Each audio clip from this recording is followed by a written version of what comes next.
Welcome to USA Global TV and Radio, where our mission is to provide education, entertainment, hope, and inspiration. USA Global TV and Radio connects you with experts and audiences all around the world every single day to help you succeed in business and to live a richer life. Visit us at usaglobaltv.com to learn about career and life-changing training and mentoring programs like the Listening Mentor. Subscribe to our newsletter to stay informed about our special programs and offers. Discover how you can become a guest on one of our shows or a host or producer of a USA Global TV and Radio show of your very own. That's USA Global TV and Radio, where the doctor is always in.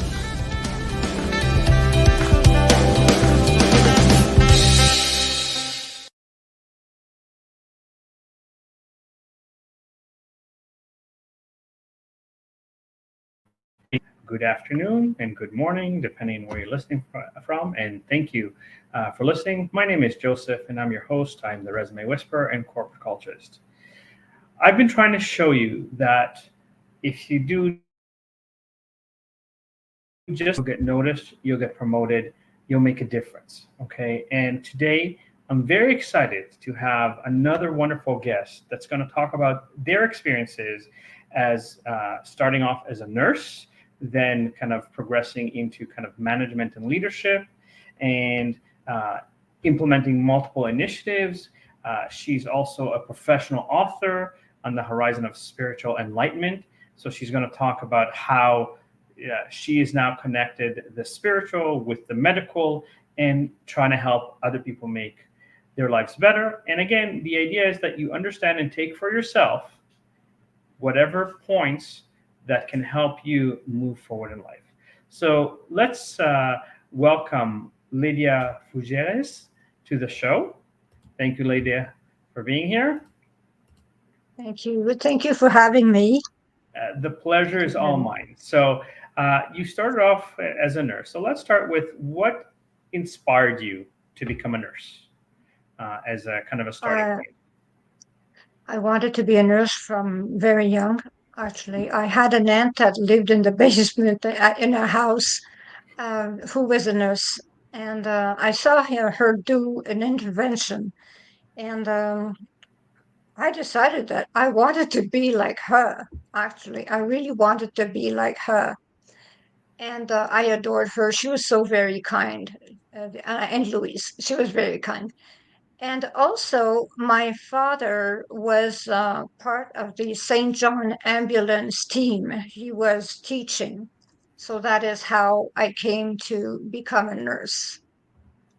That is pretty much why I decided to be a nurse and not a doctor, actually. I really wanted to be with the public. I wanted to interact with the public. I did not want just to walk in a room and go out. I really wanted to interact with the public and have time to talk to them because doctors are extremely busy and I understand their life and they cannot actually do what they want. They have to hurry up all the time. So we nurses, we have more time on our hand to talk and interact with our patients. So you bring something I think that's very important, which I think in today's world is lacking, which is those communication skills, the empathy, the patience to talk to us. So what would you say to become a great nurse, in regardless of which department you work in, are the main skills that, in terms of communication and empathy, you would need? Obviously, your training as a nurse is very important, but that making a difference, making an impact, really connecting with your patients. What are some of the things that you've done to do that, please? You have to be a perfectionist to start with, because there is no place for mistakes as a nurse. You cannot make a mistake, that's for sure. But also, you have to be able to listen. You really have to be able to listen, because people that are in a hospital or any environment that requires a nurse, they suffer. So it is not time to judge. It is time to listen. It is not time to analyze. Actually, the only thing that you are supposed to do is listen, and with an open mind. Very important to have an open mind. Whatever you're thinking is out the window. You really have to have a very open mind. And the thing is that you have to use your knowledge and your environment to help them also, and you have to be loving, I admit, because some people are difficult, but when someone is very ill or stressed, they can be difficult, and we have to understand that they can be difficult.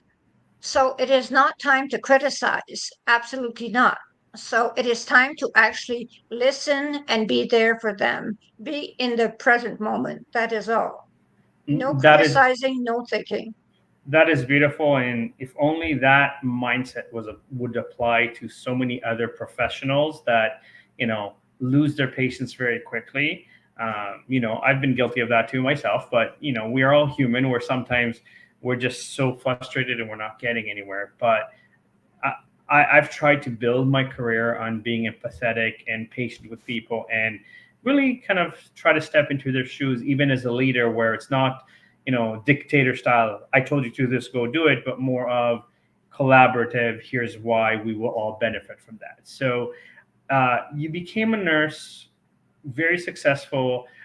Beyond getting additional education and certification, what are some of the things you did to stand out, to be given opportunities in leadership and grow within a hospital and medical environment? Well, to start with, I was very opinionated, which was very different from those that actually did not give their opinion at all. I did give my opinion. I was not always fine with the decisions. So I discussed the decisions, because some were not good, and I would actually discuss them. I was not afraid to discuss a decision that was not for the best of my patients. So I was not afraid to come forward and say, this is not good for my patient. No way, this is not good. So when you are not afraid of protecting the rights of your patients, this is absolutely sure that they see a leader in you. My father was a leader. My father had a business, but he also was he was also a leader in his world. He was in a mine. So I was raised in a leader environment. So I did not let anyone step on my feet, and the rights of the patients were very important to me. So that is why they have decided that I should be assistant head nurse in no time. because they knew I could stand on my 2 feet and actually go for the rights of the patients. Say you've heard it. Sometimes you need to be assertive and stand your ground, stand on your values. So you became head nurse, and then you advanced even more than that. You started having teams underneath you. So what did you do to show appreciation of your nurses, to kind of build a culture of teamwork? If you don't mind sharing some initiatives and some of the things that you did.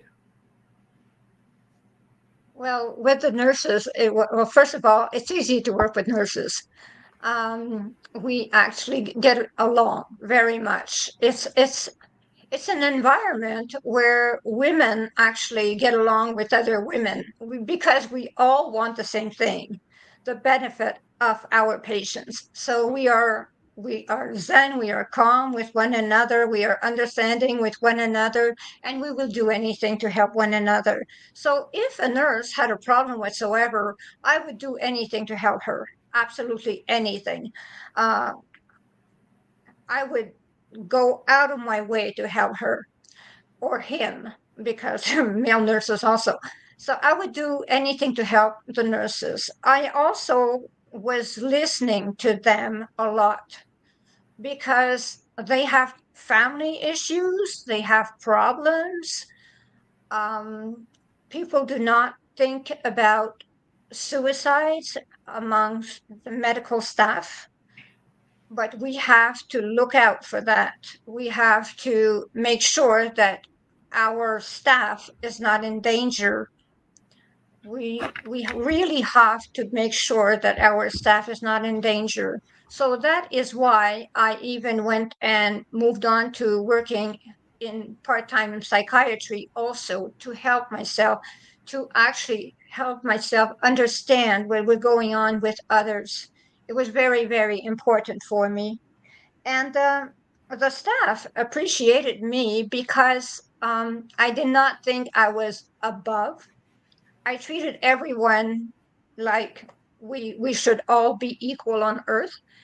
So whether it was the cleaning lady or myself or an assistant, we're all the same. So we're there for the same thing, for the I well-being think of you just everyone. said something that's very, very important, is that regardless of your title and the level of work you do, you still matter. And acknowledging someone who's cleaning the floor, or a C-level executive, in the same way, is very, very important, because it creates that level of um, appreciation, understanding that we all have a place to roll. Because obviously, if a hospital is not clean, nurses and doctors cannot do their job properly, because that cleanliness is part of the service. So, beyond listening, and again, a lot of my guests have talked about the importance of taking the time to actually have authentic, real conversations with people, not just lip service. You know, would you do, or did you do anything that was fun, that was kind of team building activities, like let's go have some fun outside of the work environment, or organize an event or an activity? And can you share a little bit of thoughts and insights with that, please? Oh, yes. I'm just going to share that little thing. My brother-in-law is a chef. He was a chef for a very important restaurant. He was well known.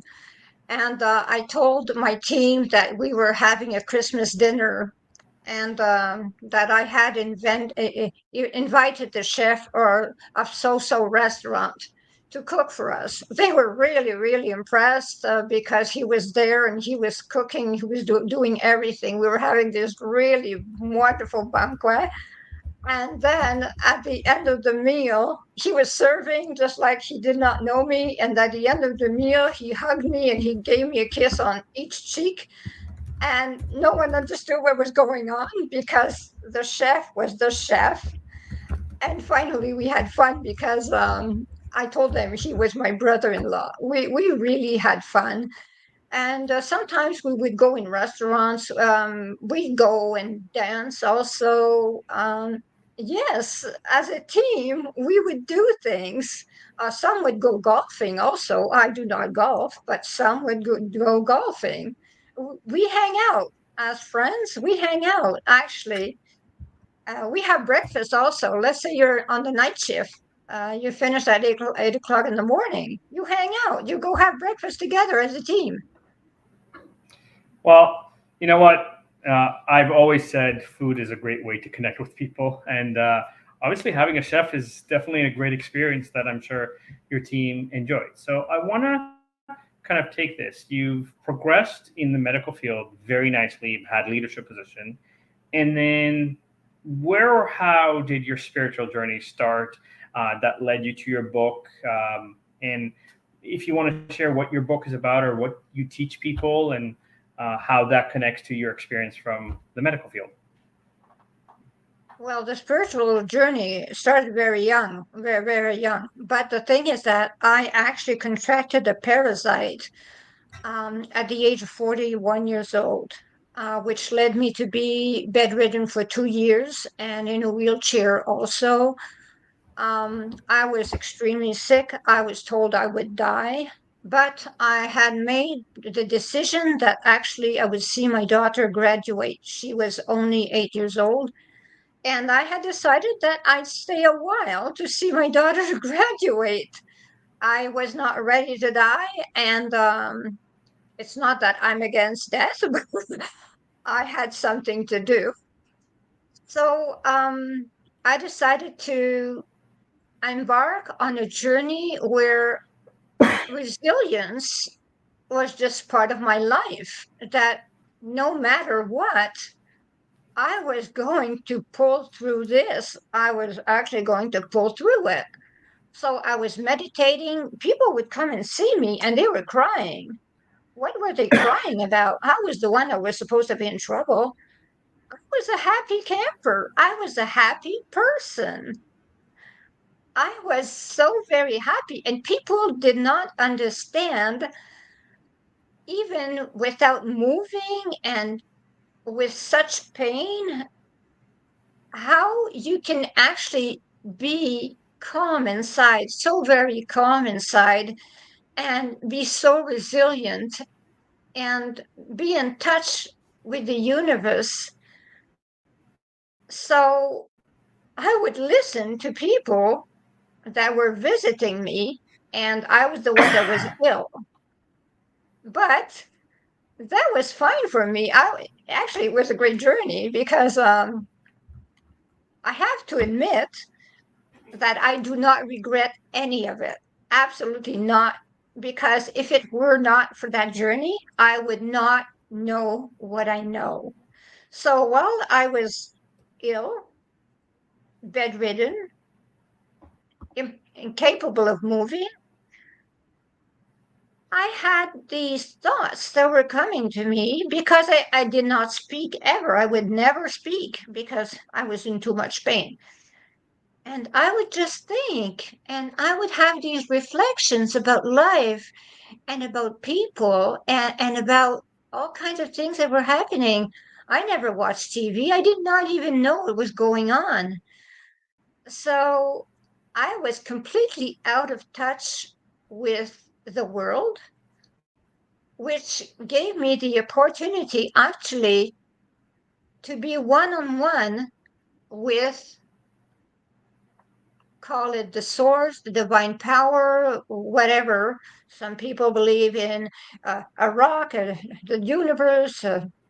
I do not know what, but the thing is, I was communicating with that form of energy, which was actually giving me such peace, such inner peace.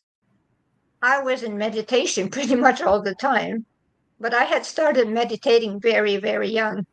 My father started me very young.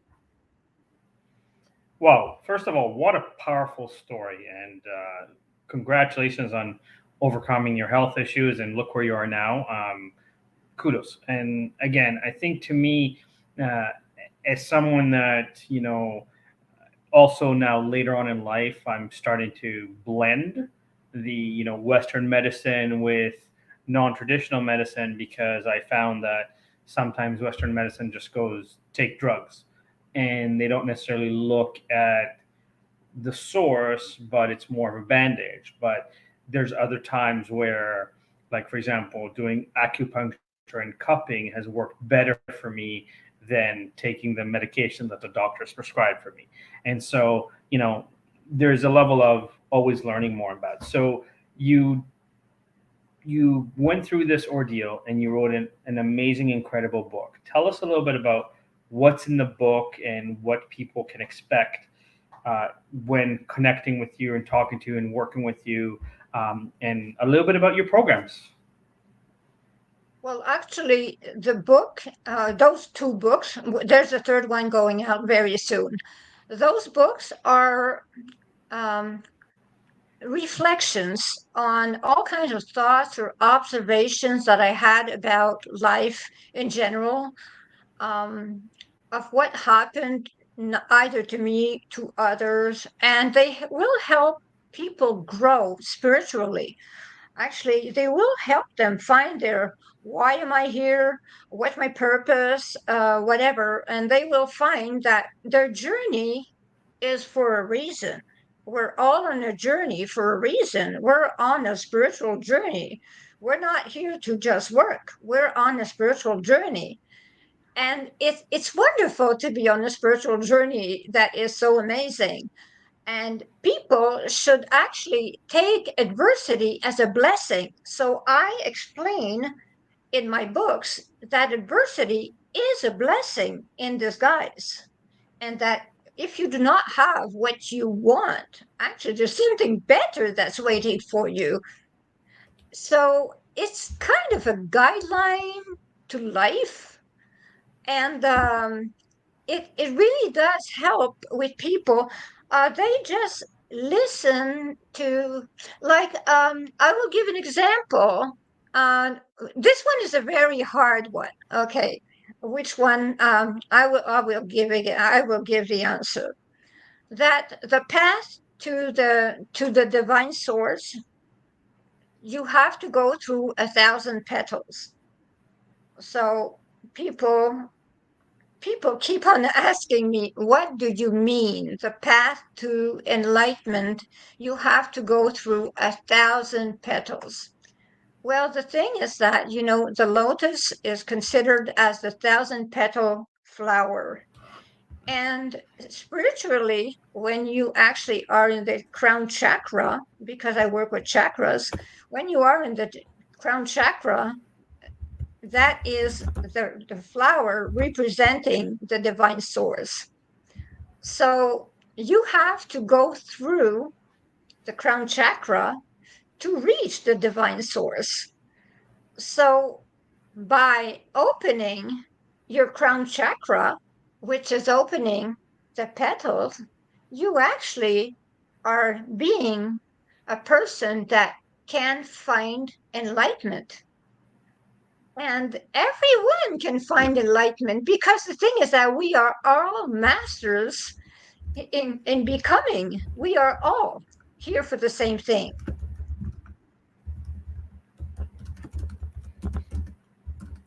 Absolutely. I love the 1,000 petals analogy. I never heard of that. So that was kind of something new for me. But I also want to touch into something that I think is very important, and I want to connect the dots here in a few layers. You mentioned that having adversity is important in life to help you get out of being stuck in whatever it is that you're stuck and moving forward. And I could not agree more with you, because I think what makes me an expert in resume writing, in kind of recruiting, is I've switched careers 9 times. I've switched jobs 18 times or so. And so I had to go through it to master it. And I think that, this is something that right now I'm finding as a pattern, that some of the younger generation, the millennials, have this mindset of you owe me. And there's an expectation of just give it to me. And I don't think that, you know, just handing it over is doing justice, because like if you have unlimited money that was just given to you, you'll never have a reason to have a purpose. You'll never have a reason to kind of define or say, I earned this or I made a difference. Now, I'm not saying you shouldn't have a little bit of help and growing, but I firmly believe that, the experiences where adversity kicks in and the creative genius comes out because survival kicks in, and what do I have to do and how do I have to do it to get there? When we're in a routine, a lot of people dismiss that. So I want to tie that in because as a nurse, you're dealing with a lot of different adversity all the time. So does the profession or did you as a leader provide training in terms of experiences or kind of conversations about experiences so that your team is a lot more prepared to deal with, extreme situations and make sure not only that they follow the protocols and the procedures, but come up with great solutions? Well, actually, when you work in ICU, emergency, those departments, you actually have to have a plan B all the time. Absolutely, you really have to have a plan B because things don't always work the way they're supposed to work. And you are in situations that are really, really absolutely serious. You yourself, sometimes you're overwhelmed by what is going on, but you have to wake up. You have to say, I'm the one in charge. So I cannot panic. I have to stay calm. But the way actually I was dealing with my team actually was through humor, which is strange when things are really, really serious. Um, I had to bring in some humor in the entire situation because the thing is that, it was like so serious that, some were having like a heartbeat 140. So you have to bring the tension down. You really have to bring the tension down. So you try to do something that will ease the tension. You actually really have to create an atmosphere that is a lot calmer in dramatic situations, because I'm talking about really, really dramatic situations. There are situations that you want to run away from, but you can't. So you have to deal with it.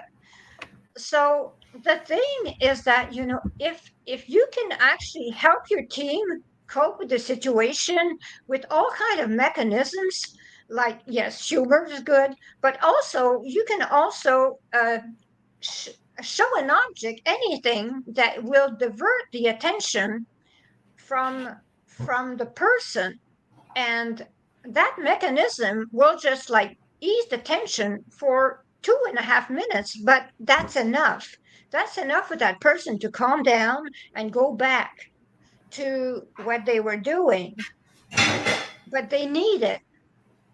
Look, I think what you just said is brilliant. Like humor, I try to incorporate humor a lot. But it's interesting that you talked about the object as kind of changing the energy. There's a world famous fish market in Seattle where they throw the fish to each other and they interact with the customers and they let customers taste, and they hold the fish and kind of wiggle it to there. And you can see like people that are super grumpy, and then all of a sudden they see the fish and they're smiling and they're playful. And it's actually used as motivation and a tool in the corporate world to get people to understand teamwork dynamics. Right now, um, I'm curious from your perspective. I've spoken to several people in the medical profession, and sometimes say, unfortunately, you have some hospitals where politics are very strong, and there's a potentially toxic culture or work environment. As someone that wasn't afraid to be assertive, and as someone that was not afraid to step up, what would you do, or what have you done to turn around a toxic, conflict resolution or conflict filled work environment and create a dynamic where people understand we're here to work together, we're here to serve, we're here to make a difference, and slowly but surely build an inclusive team environment. Well, what I was doing actually is that I would tell my staff, everyone that were working with me, because I was a nurse, I was an assistant chief nurse. It was depending on the day. So if I was a regular nurse, I was following the orders. That is the only thing. But the thing is that with a team, actually, you have to let them grow with you. You really have to let them grow with you. You have to develop team spirit. And you have to avoid gossip. Absolutely avoid gossip. Loss of time. There is no general hospital environment that can be tolerated, because if there's a general hospital environment that they if they do like general hospital, you'll never get real teamwork. So if there is gossip, you just stop it. That is all. You just say too many details. We do not need to know that. Is it helping our work? That is all. No gossip. Wow, like very, very powerful, Lydia. I mean, I agree with you that gossip is like cancer. It spreads and it hurts the dynamic and so forth. Love your insights on how to address it and come together. Do you have any workshops or any seminars coming up where you talk about the spiritual connection, your own health awareness, that people that might be interested in connecting with you can know about? I am building a program right now. It's going to be soon available with Robert J. Moore, the author Robert Moore. I am building a program with him, and he's my coach. I really like him. He's a very good coach, by the way. And I am building a program with him, because the thing is that those books, they're guidelines. They're not only reflections, they are guidelines. So we are building a program that actually is based on topics. So I will give courses on different topics depending on the spiritual level of a person. So those that actually are on different levels of enlightenment actually will be able to go and participate in those programs. There is also that I will be doing guided imageries. I've been doing guided imageries from the age of 24. So guided imagery is like miracle. You have no idea. I worked in neurosurgery, and some people that were totally paralyzed walked after months of guided imagery. And I actually helped people that were in the coma with guided imagery to get out of the coma. Wow. And they can hear. So it's so very important. So guided imagery, program, spirituality, all kinds of things like that.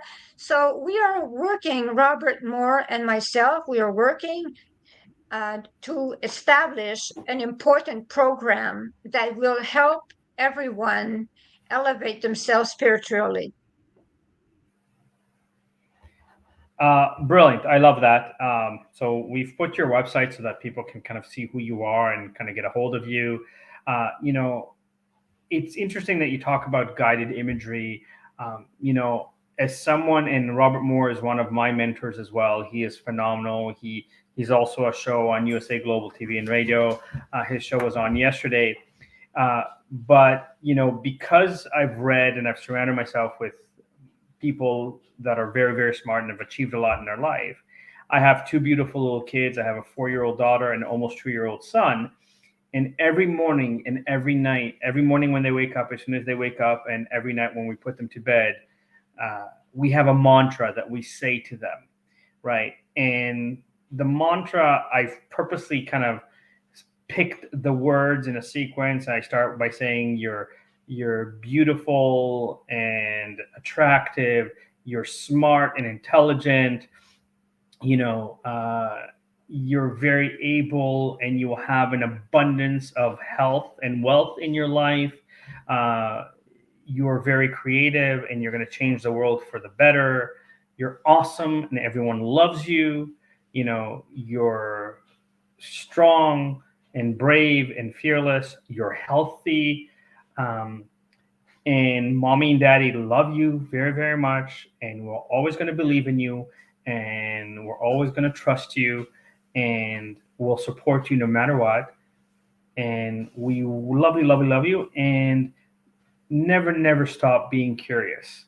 And, compared to other kids in the age range, like my kids will climb up the walls and up this, and they have no fear.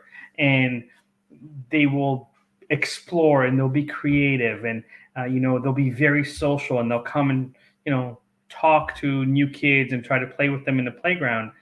And I believe it's so important to plant those seeds early on and build that imagery of confidence, build that imagery of success, build that imagery of, here's what it is. And clearly you've done that in the medical profession. As a nurse, you said getting people out of comas. Wow, what a powerful and amazing story. We have a few minutes left, Lydia. Any final thoughts, anything that you want to share in terms of, your journey, helping others, how people can connect with you, as a final thought for everything?